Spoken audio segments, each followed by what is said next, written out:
शीत युद्ध का दौर था और पूरी दुनिया की अंतरिक्ष एजेंसियां भी आपस में रेस में लगी हुई थी। इसी शीत युद्ध के दौर में यूरी गागरिन साहब पहले शख्स बने जिन्होंने अंतरिक्ष की यात्रा की और पृथ्वी का चक्कर लगाया। उसके बाद एक ऐसी रेस शुरू हुई जिस रेस में दोनों एजेंसियां, जिसमें नाम है रोसकॉस्मोस और नासा, एक रेस में शामिल हुए। जो ये रेस थी अंतरिक्ष में अपने यात्री भेजने की। लेकिन सबसे बड़ी समस्या थी कि यात्रियों को भेजा कैसे जाए और यात्रियों को वापस लाया कैसे जाए। तय हो गई, जो बोइंग स्टारलाइनर है वो जाएगा, 2 यात्रियों को लेकर जाएगा और इसकी लॉन्चिंग हुई फ्लोरिडा से। दोनों एस्ट्रोनॉट आप देख रहे हैं, इनको 8 दिन वहां पर रुककर वापस आना था, यानी कि 5 और 13 तारीख को इनको वापस आना था। ये गए, स्पेस स्टेशन से जुड़े, लेकिन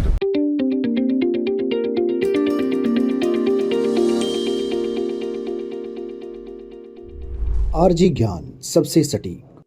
नमस्कार, जय हिंद साथियों। यह शीत युद्ध का दौर था और पूरी दुनिया की अंतरिक्ष एजेंसियां भी आपस में रेस में लगी हुई थीं।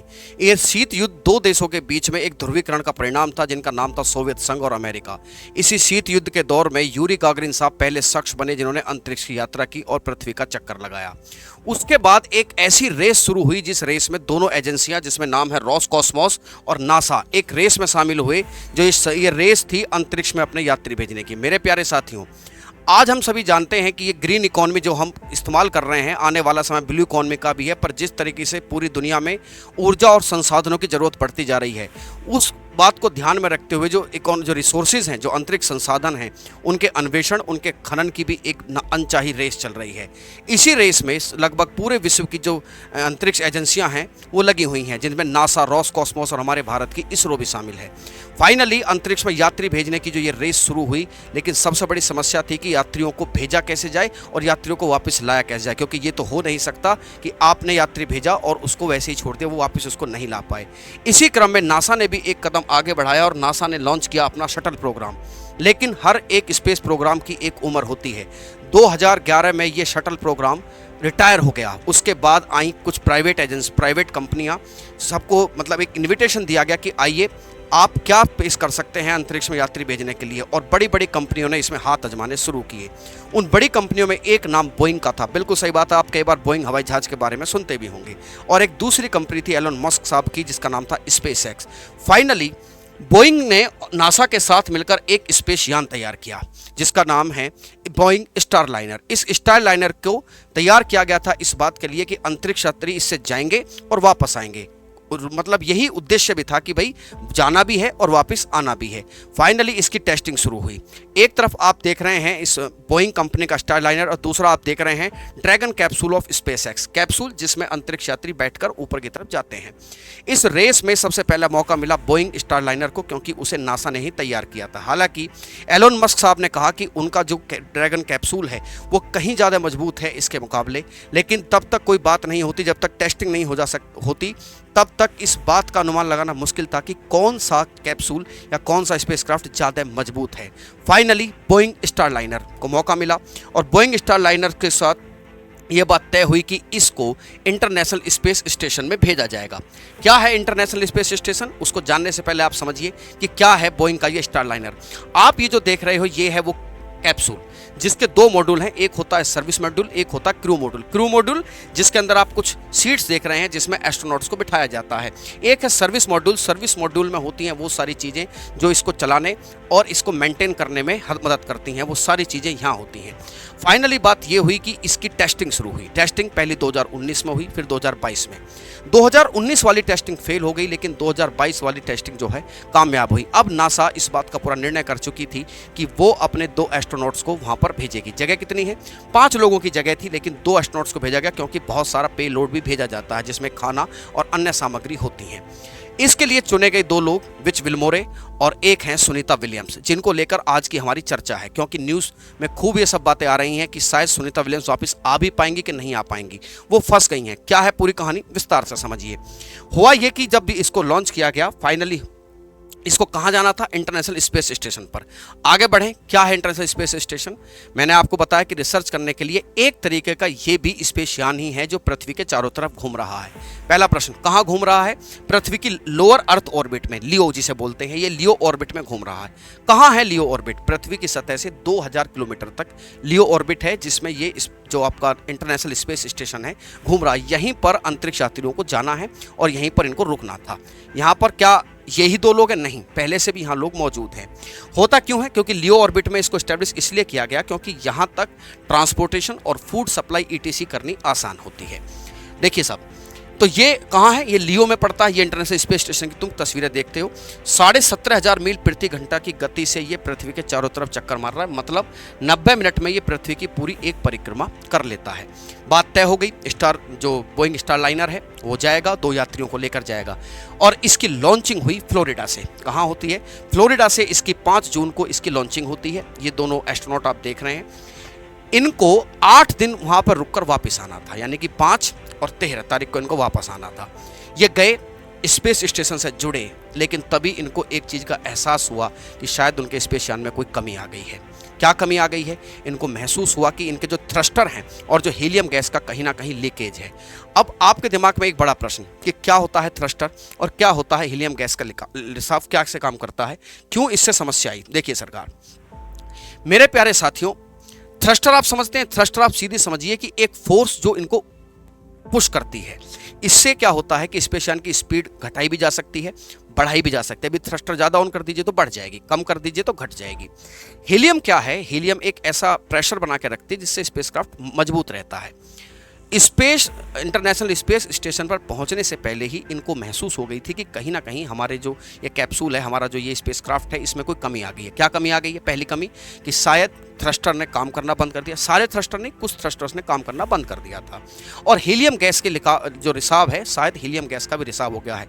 दोनों का क्या काम है? मैंने आपको बता दिया कि पृथ्वी की ग्रेविटी को ब्रेक करने के लिए कई बार ऑर्बिट चेंज करनी पड़ती है, तो उस ऑर्बिट को चेंज करने के लिए एक फोर्स चाहिए, एक्स्ट्रा फोर्स की जरूरत पड़ती है। तो उस एक्स्ट्रा फोर्स को करने के लिए ज़्यादा थ्रस्टर्स ऑन कर दिए जाते हैं और ये थ्रस्टर्स पुश करके निकाल देते हैं। दूसरा, हीलियम, इससे एक प्रेशर बना रहता है जिससे रॉकेट जो है मजबूत रहता है और उसको उड़ने में भी मदद मिलती है। इन्हीं दोनों में एक गड़बड़ी का अंदेशा इन दोनों यात्रियों को हो गया था। बहरहाल ये लोग जो इंटरनेशनल स्पेस स्टेशन पर पहुंचे और स्टेशन पर ये जुड़ भी गए, लेकिन यहाँ पर भी ये बात क्लियर हो गई थी धरती पर, यानी कि नासा का जो ह्यूस्टन में बैठे हुए लोग हैं वो समझ गए थे कि कुछ ना कुछ गड़बड़ हुई है। अब देखिए साहब, अब यहाँ से एक प्रश्न उठता है। पहला प्रश्न कि अगर ये गड़बड़ हुई है, क्या इसको ठीक नहीं किया जा सकता? अभी ये लोग तो वहाँ पर हैं ही, ये आएँ और ठीक कर लें। देखिए सरकार, इसको मैनुअली ठीक नहीं कर सकते। ये ठीक होगा तो केवल धरती पर बैठकर ही ठीक हो सकता है। जहाँ पर ह्यूस्टन में लोग जो बैठे हैं वो ट्राई कर चुके हैं, लेकिन ये ठीक नहीं हो रहा है। अगला सवाल, कितना खतरनाक हो सकता है? अब खतरनाक देखिए, चूंकि हीलियम जो है अभी 70 पाउंड हीलियम वहाँ मौजूद है, लेकिन आने के लिए चाहिए केवल 7 पाउंड। तो सर ये तो ज़्यादा हुई ना, अभी 7 है तो चाहिए 70 है, तो फिर खतरा किस बात का है? खतरा केवल रिस्क का है। मतलब रिस्क मतलब to take the chance. NASA किसी प्रकार का चांस नहीं लेना चाहता है कि कहीं ऐसा ना हो वापस आते हुए ये जो स्पेसक्राफ्ट है ये जल जाए या वैसी घटना हो जाए जैसे कल्पना चावला के साथ हुई। तो रिस्क लेना वो नहीं चाहते हैं।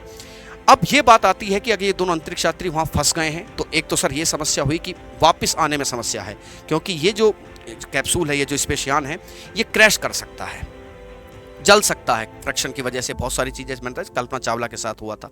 पहली बात, क्या सर वहाँ खाने की कमी हो जाएगी? देखिए साहब, खाना वहाँ पर जो है पूरी तरीके से, यहाँ से कार्गो शिप भी जा रहे हैं। क्या कार्गो शिप से वापस नहीं आया जा सकता? तो मेरे प्यारे साथी, हम आपको बता दें, कार्गो शिप वापस आते ही नहीं है, उनको वहीं जो है छोड़ दिया जाता है। वहाँ से सामान निकाला और उसको छोड़ देते हैं। दूसरा, क्या ऑक्सीजन की कमी है? नहीं, ऑक्सीजन की कमी भी नहीं है, क्योंकि स्पेस स्टेशन पर ऐसी फैसिलिटी मौजूद है कि कार्बन डाइऑक्साइड से भी ऑक्सीजन बनाई जा सकती है। तीसरी चीज़, क्या पानी की कमी है? तो शायद आप नहीं जानते मेरे प्यारे साथियों, स्पेस स्टेशन पर जो एस्ट्रोनॉट्स होते हैं वो अपने ही टॉयलेट को प्योरीफाई करके पीते हैं, तो शायद पानी की भी वहाँ कोई कमी नहीं है। बड़ा मसला इस बात को लेकर है कि अगर वापस आए और कोई अनहोनी हो गई तो कौन जिम्मेदार होगा? इस बात को लेकर नासा भी डरी हुई है और बोइंग भी डरी हुई है। ठीक है, फाइनली ये दोनों लोग वहाँ फंस गए। अभी देखिए, जिस समय मैं ये वीडियो बना रहा हूँ उस समय तक एक खबर आई थी कि जो बोइंग स्टारलाइनर कंपनी है, जो नासा के साथ मिलकर इसको बनाया था, इस मॉड्यूल को, उसने एक निर्णय लिया है कि वो इसको, ये जो इनका मॉड्यूल है, इसको ये बिना यात्रियों के वापस लाएंगे। बिना यात्रियों के इसे वापस लाएंगे। अच्छा, ये तो अच्छी बात है, लेकिन सर ऐसा भी तो हो सकता है कि सुरक्षित वापस आ जाए। हो सकता है, लेकिन अगर कोई दुर्घटना घट गई तो इसका रिस्क जो है नासा बिल्कुल भी लेना नहीं चाहती है। इसको वापस लाने का फैसला किया गया कि हम बिना इन दोनों के इसको वापस ला रहे हैं। ऐसे कैसे आ सकता है सर वापस आ सकता है। देखिए, ये जो दो लोग थे, इन दोनों लोगों के पास एक कमांड है और एक इनको चलाने वाले लोग, सुनीता विलियम्स और विच विल्मोरे जो हैं, यही इसको चला रहे थे। इसकी खास बात ये है, इसकी खास बात हम आपको बताएं बोइंग स्टारलाइनर की, कि ये रॉकेट से जुड़ा हुआ होता है। लेकिन अगर रॉकेट में किसी प्रकार की खराबी आती है तो ये ऑटोमेटेड उससे अलग हो जाएगा। और इसमें एक फीचर और है, जो ये ऑटोमेटिक मोड पर भी आ सकता है। मतलब अगर इसके अंदर कमांड करने वाले और इसको ड्राइव करने वाले या इसको चलाने वाले लोग नहीं भी हैं, तो ये ऑटोमेटेड पायलट मोड पर भी नीचे आ सकता है। इसी ऑटोमेटेड पायलट मोड पर इसको नीचे लाया जा रहा है। हम तो ये चाहते हैं कि वापस आ जाए। अगर वापस नहीं आता है तो बड़ा दिक्कत हो जाएगी, क्योंकि सबसे बड़ी समस्या किसकी है? सबसे बड़ी समस्या है कि इसको बोइंग को बड़ा नुकसान हो सकता है। बोइंग की सबसे बड़ी समस्या यह है कि बोइंग अगर ये वापस नहीं आया तो बोइंग को लगभग 83 अरब का तो नुकसान होगा ही होगा, जो इसकी अनुमानित लागत है। साथ में इमेज, साथ में ये उस रेस में बाहर तो नहीं कह सकते, लेकिन बहुत पिछड़ जाएगी। जबकि एक बहुत बड़ा कंप्यूटर एलोन मस्क साहब बैठे, उन्होंने एक मीम भी बहुत दिनों पहले शेयर हुआ था जिसमें कहा था कि ठीक है आप ले जाओ इसको, लेकिन मेरा जो ड्रैगन कैप्सूल है is too much better than Boeing के स्टारलाइनर से। मेरा जो है वो बहुत बेहतर है। तो ऑब्वियस बात है, इस रेस में अभी एलोन मस्क की बारी है। अब एलोन मस्क का जो ड्रैगन कैप्सूल है वो वहाँ जाएगा, जिससे बात कही जा रही है कि उसी से इन दोनों को वापस लाया जाएगा। लेकिन बात सही है, जा रहे गए 8 दिन के लिए थे, इंतजार तो वहाँ लंबा हो ही गया है। ऐसे में संभावना ये जताई जा रही है कि अगर वो लंबे समय तक वहाँ रहे तो ऐसी स्थिति में उन दोनों के साथ क्या हो सकता है। मेरे प्यारे साथियों, मैं आपको बता दूं कि ये दोनों ही लोग एक बड़े अनुभवी एस्ट्रोनॉट हैं, नेवी में सर्विसेज दे चुके हैं, ठीक है, और साथ ही साथ ये पहली बार नहीं गए हैं, ये कई बार वहाँ जा चुके हैं, तो इनको ठीक ठाक अनुभव है कि वहाँ पर क्या करना है क्या नहीं करना है, क्योंकि इनको सब पता है कि कैसे यहाँ पर सर्वाइव किया जा सकता है। चलिए, ये तो अच्छी बात है, लेकिन फिर भी सर एक डर तो है ही। क्या डर है, किस बात का डर है, इस बात पर हम लोग चर्चा करें कि क्या वहाँ हो सकता है सरकार अगर ये वहाँ बहुत दिनों तक रहे, ठीक है, जो कि क्योंकि ट्रेंड करना पड़ता है तो उससे ज़्यादा रुक रहे हैं, तो क्या हो सकता है। सबसे पहली समस्या बताई जा रही है हार्ट श्रिंकिंग की, कि हृदय जो है सिकुड़ सकता है। मेरे प्यारे साथियों, दूसरी सबसे बड़ी समस्या जो मेजर निकल कर आ रही है वो है स्पेस एनीमिया। क्या होता है स्पेस एनीमिया?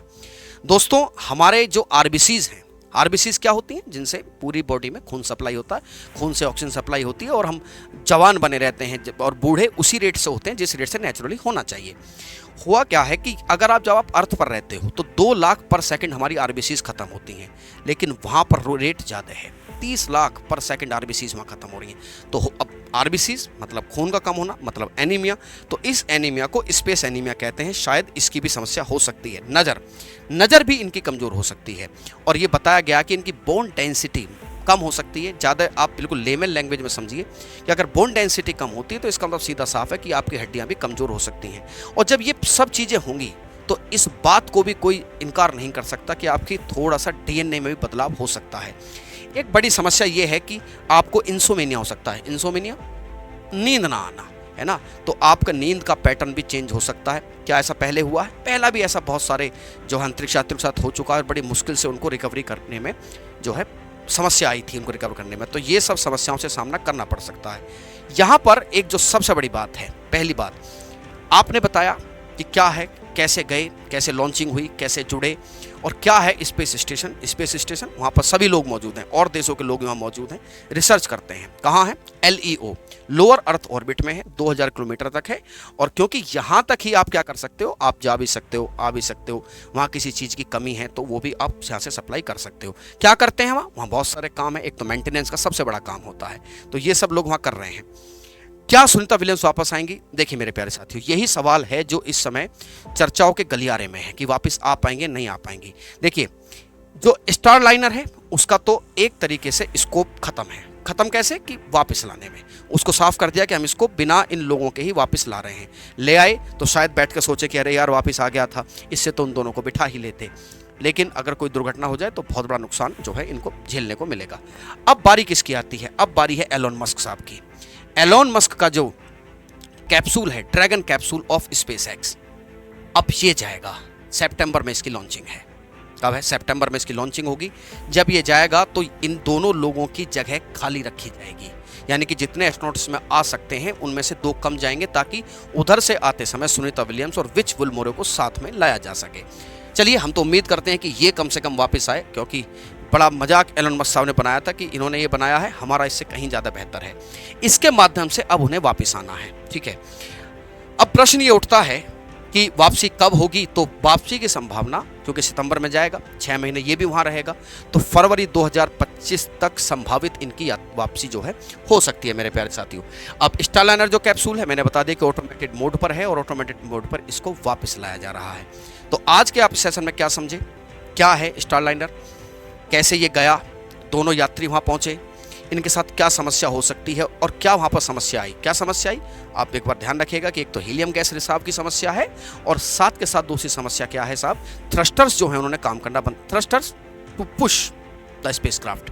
तो इन सब के बंद होने से, हालांकि बात ये कही जा रही है कि जो थ्रस्टर्स बचे हैं उनसे भी वापस आया जा सकता है। जो हीलियम चाहिए उससे ज़्यादा हीलियम है, लेकिन फिर भी who will take the risk, कोई नहीं लेना चाहता है। और इतनी बड़ी नामचीन एजेंसी है नासा, तो हल्का सा गड़बड़ होना भी पूरी दुनिया में उसकी किरकिरी करा सकता है। और अमेरिका को आप समझते हो अपनी किरकिरी शायद मंजूर नहीं है इस क्रम में, तो इसको वापस लाया जाएगा और वापस लाकर फरवरी 2025 तक पूरी संभावना है कि सुनीता विलियम्स और विच वुलमोरे जो ड्रैगन कैप्सूल है जो स्पेस एक्स का है, एलन मस्क साहब का, उससे उसको वापस लाया जाएगा। तो उम्मीद करता हूँ मेरे प्यारे साथियों आज आप इस बात को समझे कि इसमें क्या मसला है, क्या ये कहानी है पूरी, और आपको ये जानकारी रुचिकर लगी होगी। तो मेरे प्यारे साथियों, कल फिर हाजिर होंगे एक नई जानकारी के साथ। तब तक के लिए धन्यवाद, जय हिंद। और कमेंट सेक्शन में इस बात को छोड़ना नहीं भूलिएगा कि अगर इस मामले में आपका कोई डाउट है और आपकी क्या राय है, आप क्या सोचते हैं, इस बात का कमेंट सेक्शन में आपके कमेंट का हम लोगों को इंतजार रहेगा। तब तक के लिए धन्यवाद, जय हिंद, जय माँ भारती।